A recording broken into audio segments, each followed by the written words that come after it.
وعلى آله وصحابه وبارك وسلم. اللهم صل على سيدنا ونبينا وشفيعنا وحبيبنا ومولانا محمد صلى الله عليه وعلى آله وأصحابه وبارك وسلم.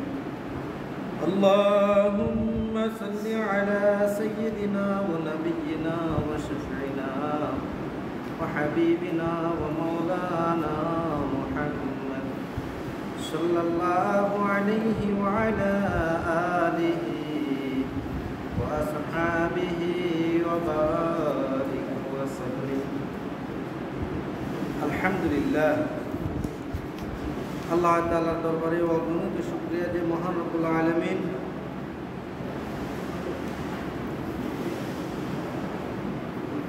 আমাদেরকে পবিত্র সফর মাসের প্রথম জুমা পর্যন্ত পৌঁছেছেন। সকলে শুকরিয়া জানাই আলহামদুলিল্লাহ। আল্লাহ তাআলা এই পৃথিবীতে যত জীব সৃষ্টি করেছেন, অর্থাৎ যাকে জীবন দিয়েছেন তাকে অবশ্যই মৃত্যুর স্বাদ গ্রহণ করতে হবে, অর্থাৎ মৃত্যু নামক বিষয়ে তাকে মানিয়ে নিতেই হবে। সব কিছু অস্বীকার করলেও মৃত্যু অস্বীকার করা যাবে না, এটাকে অস্বীকার করতে পারবে না।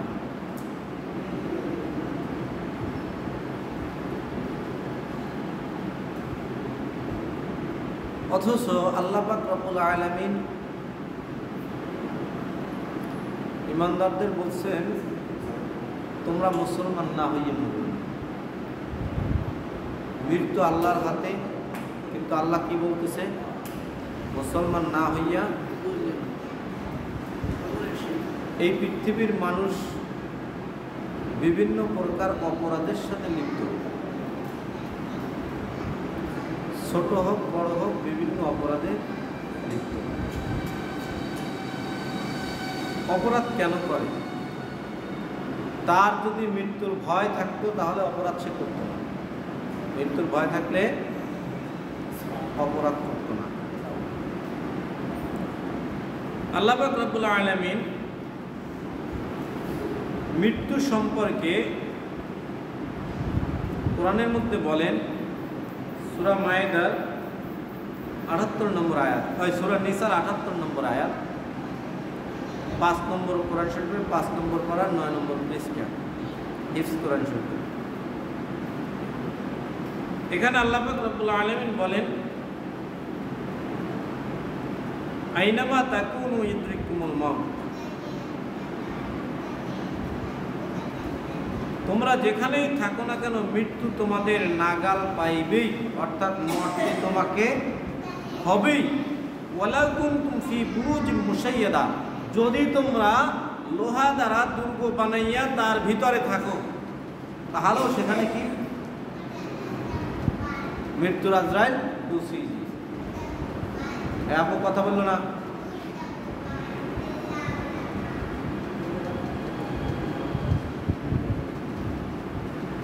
কথা বলতে নিষেধ করছি।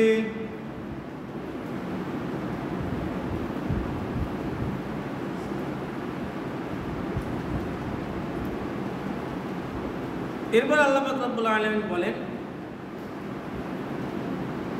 ওয়া ইন তুসিবহুম হাসানাতু ইয়াকুলু হাযিহি মিন ইনদিল্লাহ, যদি তাহাদের কোনো কল্যাণ হয় তবে তাহারা বলে ইহা আল্লাহর নিকট হইতে।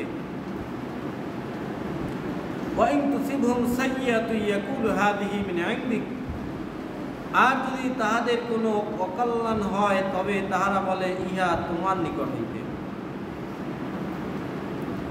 এটা দেখেন, এই মাত্র 2 দিন আগে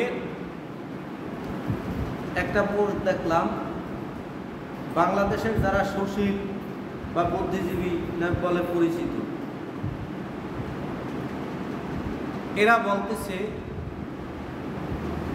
যে বিগত সময়ে আগের সরকারের সময়ে কোনো একটা কারণে এরা বড় ধরনের আলেমরা বড় ধরনের একটা আন্দোলন করছে, কিন্তু ওই আন্দোলনটাকে কেন্দ্র করিয়া এখনকার একটা বিষয় নিয়ে বলতেছে যে এখন তোমরা কি করো। আবার কিছু কিছু সংবাদ লেখালেখি এগুলা দেখলে দেখা যায় তারা অনেক প্রশ্ন করে তোমার আল্লাহ এখন কি করে।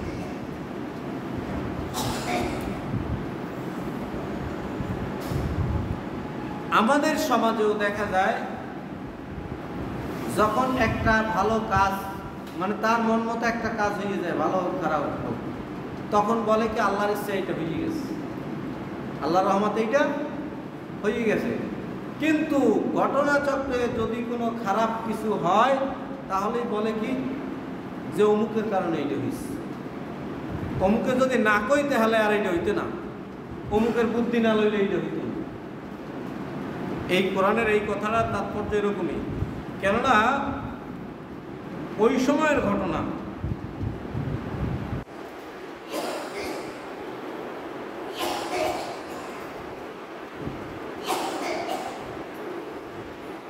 কারণ আল্লাহ তাআলা বলতেছেন যে কল্যাণ অকল্যাণ সব আল্লাহর কাছে, কল্যাণ অকল্যাণ সব কার হাতে? আল্লাহর হাতে। এই কথাই আল্লাহ তাআলা বলেন কুল কুল্লুম মিন ইনদিল্লাহ, বলো, অর্থাৎ নবীকে বলতেছেন বলো সব কিছুই আল্লাহর নিকট হইতে। সব কিছু কার নিকট হইতে? তার মানে ভালো কাজটা এটা আমার ইচ্ছায় করি, আল্লাহর দেওয়া শক্তি সামর্থ্য দিয়ে করি। খারাপ কাজটাও আমার ইচ্ছায় করি, আল্লাহর দেওয়া শক্তি সামর্থ্য দিয়ে করি। কেননা মানুষকে আল্লাহ তাআলা ইচ্ছার অধীন করছেন। মানুষকে কি করছেন? ইচ্ছার অধীন করছেন। যেমন দেখবেন এখানে যদি কেউ গার্মেন্টস ফ্যাক্টরিতে চাকরি করে থাকেন তাহলে দেখবেন গার্মেন্টস ফ্যাক্টরিতে কাজ কিন্তু নির্ধারিত, যে যে কাজ করবে ওই কাজটা নির্ধারিত। যেমন যদি কেউ পকেট সেলাই করে সে শুধু পকেটই করে, যে হাতার কাজ করে সে শুধু হাতার কাজই করে, যে পকেট ভাঁজ করে তার অন্য কোনো কাজ নেই, তার কাজ খালি পকেট ভাঁজ করা। যে আয়রন করে, আয়রন দুই প্রকার, ওখানে একটা আছে ফিনিশিং আয়রন আর একটা আছে সুইং আয়রন। সুইং আয়রনটা সরাসরি বিদ্যুতের সাথে সংযুক্ত, কিন্তু ফিনিশিং আয়রনটা সরাসরি বিদ্যুতের সাথে সংযুক্ত না। কিন্তু সুইং আয়রনে যারা আয়রন করে তাদেরকে কোনোদিন ফিনিশিং আয়রনে নেয় না, ফিনিশিং আয়রনে যারা কাজ করে তাদের কোনোদিন সুইং আয়রনে নেয় না। কিন্তু এই নির্ধারিত কাজ থাকা সত্ত্বেও গার্মেন্টসের মধ্যে এমন কিছু লোক আছে তাদের কোনো নির্দিষ্টতা নেই। তাদেরকে বলা আছে তোমার ইচ্ছা মতো তুমি যেখানে কাজ করতে পারো করো। এটার বিশেষ কারণ আছে, বিশেষ কারণ ওরা যদি কাজ নাও করে তারপরে ওদেরকে কর্তৃপক্ষ কিছু বলে না, কারণ ওদেরকে রাখছে অন্য কারণে। এই জন্য এই কাজের এখানে স্বাধীনতা দিয়েছে। তা এইরকম স্বাধীনতা আমাদেরকেও আল্লাহ তাআলা দিয়েছে, যে আল্লাহ তাআলা চাইলে আমাদেরকে ফেরেশতাদের মতো বাঁধে রাখতে পারতেন। কারণ ফেরেশতাদের যে ইবাদতের মধ্যে লিপ্ত রাখছেন ওই ইবাদত ছাড়া অন্য কোনো ইবাদত তারা করতে পারেন না, করেন না। কিন্তু মানুষদেরকে ইচ্ছা দিয়েছেন যার কারণে মানুষ ভালো কাজ করে মন্দ কাজ করে।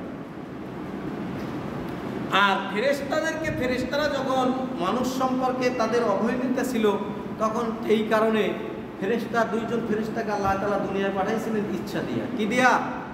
ইচ্ছা দিয়া। এই দুইজন হারুত মারুত দুইজন ফেরেশতাকে দুনিয়ায় পাঠানোর পরে দেখতেছে যে দুনিয়ার যে অবস্থা, এই অবস্থা দেখে ওরাই দুনিয়ার পিছনে পড়ে গেছে।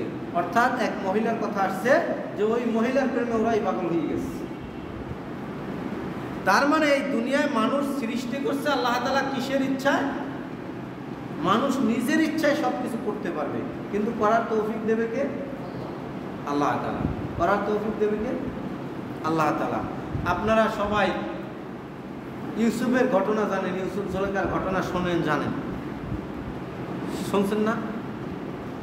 যতদিন পর্যন্ত জুলেখা ওর খোদারে ডাকছে, অর্থাৎ আল্লাহ ব্যতীত অন্য খোদাকে ডাকছে, ততদিন ব্যতীত ততদিন জুলেখার কোনো উন্নতি পায় নাই, আর জুলেখার ইচ্ছা পূরণ হয় নাই। কিন্তু একদিন যখন জুলেখার মনে দাঁড়াইল যে হায় আমার খোদাকে এত টাকা ডাকলাম, কিন্তু আমার খোদারা আমার কিছুই করলো না, অথচ ইউসুফ কোন খোদার ইবাদত করে, আজকে সেই খোদার কাছে যাব। বলল কি যে হে ইউসুফের খোদা, তুমি আমাকে ক্ষমা করে দাও। বলার সাথে সাথে ওই দিনই ইউসুফের সাক্ষাৎ, ওই দিন তার চক্ষু ভালো হওয়া, ওই দিন অনেক ঘটনা ঘটে গেছে। অথচ বছরের পর বছর সে কাজছে, কিন্তু কাজ হয়নি। এটা আল্লাহ তাআলার দয়া এবং একমাত্র তার করুণা ছাড়া আর কিছু। তবে কিছু মানুষকে চাওয়া ছাড়াও আল্লাহ তাআলা বাঁচিয়ে নিয়ে যান, ওটা আল্লাহ তাআলার একান্ত কারিশমা। কারণ এই পৃথিবীতে নবী বানাইয়া যাদেরকে পাঠাইছেন, নবী বানাইয়া, নবীরা কি দোয়া করছিল যে আল্লাহ আমাকে নবী বানাই পাঠান? কেউ কিন্তু দোয়া করে নাই। কিন্তু আল্লাহ নির্বাচিত করছেন মানুষদের মধ্য থেকে ওই সমস্ত মানুষদেরকে নবী বানাবেন। তাই কি করলেন? নবী বানাইয়া এই দুনিয়ায় পাঠাইছেন। যারা কোরআনে হাফেজ সাহেব আমরা যারা আছি মনে করতে পারি যে হ্যাঁ আমার চেষ্টায় আমি হাফেজ হয়েছি, এই কথাটা একেবারে ভুল। কেননা কোরআনে আল্লাহ পাক রব্বুল আলামিন বলছেন কি,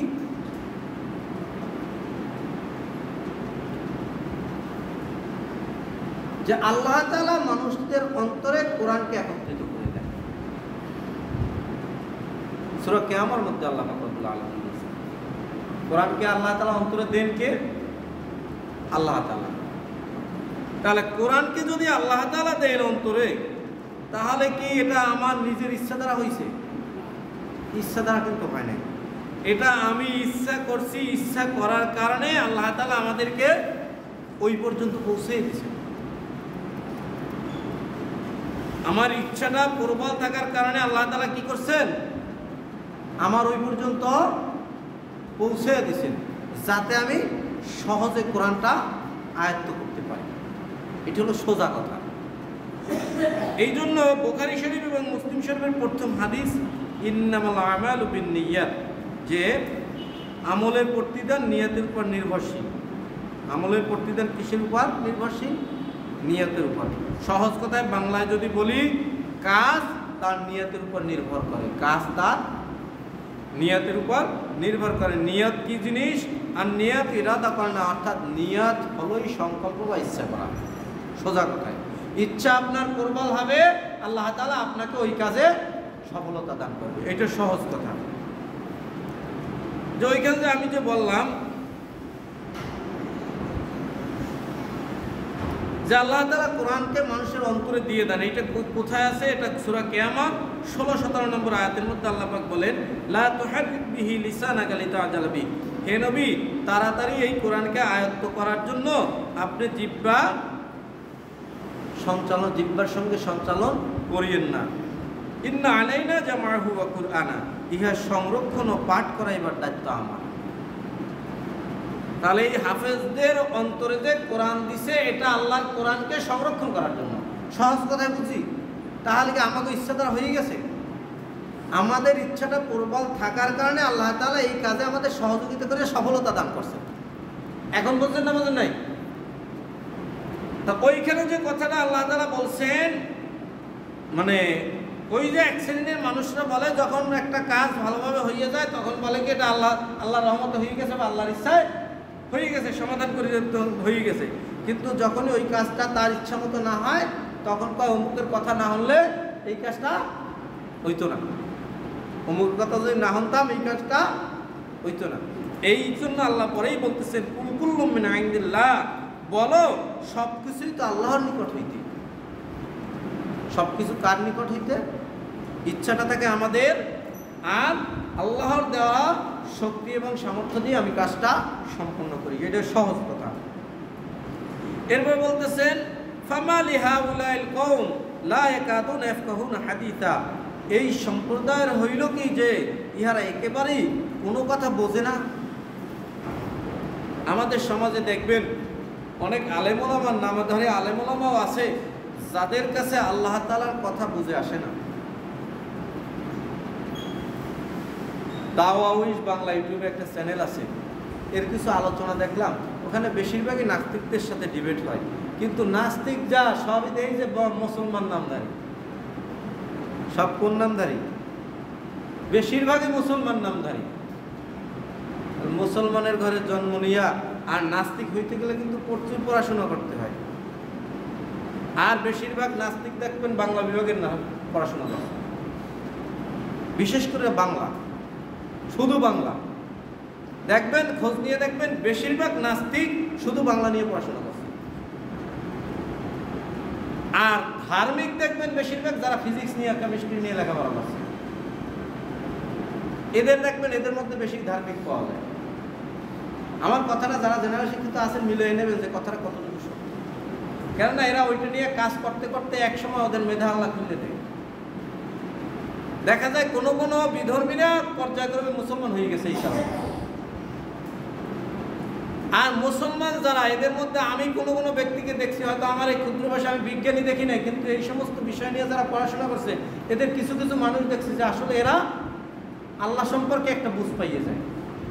কারণ সৃষ্টি নিয়ে গবেষণা করতে করতে আল্লাহ এদের একটা বুঝ আল্লাহ দিয়ে দেয়। তাই এটা অপ্রাসঙ্গিক কথা আসছে গেল, কিন্তু আসলে কি কারণে? ওই যে আল্লাহ বলছে ইহারা একেবারেই কোনো কথা বোঝে না। এরকম বহু মানুষ আছে আমাদের সমাজে যারা সব কিছু জানার পরেও বোঝে না, কিন্তু মৃত্যু থেকে কেউ কি রেহাই পাবে? পাবে। এগুলো তো আল্লাহ বলছি। একটা ঘটনা আমার সম্পূর্ণ মনে নেই, আংশিক মনে আছে, যে মৃত্যু থেকে বাঁচার জন্য কোনো এক ব্যক্তি কাঁচ দ্বারা প্যারাসিট করছেন। পুরো একটা কাঁচের বাক্স বানাইয়ে ওখানে অক্সিজেন জাতীয় যা কিছু প্রয়োজন ওখানে থাকার জন্য সব কিছু ওখানে নিছেন। নেওয়ার পরে কিছু হয় না, শুধু একটা চুন করে একটা শব্দ হয়েছে, মানে গ্লাসটা একটু ফ্যাক্টরি গেছে, আর কিছু খুললে দেখে যে সে মৃত্যু। পুরো ঘটনা মনে নেই, কিছু কিছু মনে আছে যে ওইটা আসলে মানুষ মরার পরে ওজন বাড়ে না কমে, এটার একটা পরীক্ষা ছিল। ওই পরীক্ষায় একবার দেখছে ওজন বাড়ছে, আর একবার দেখছে ওজন কমছে।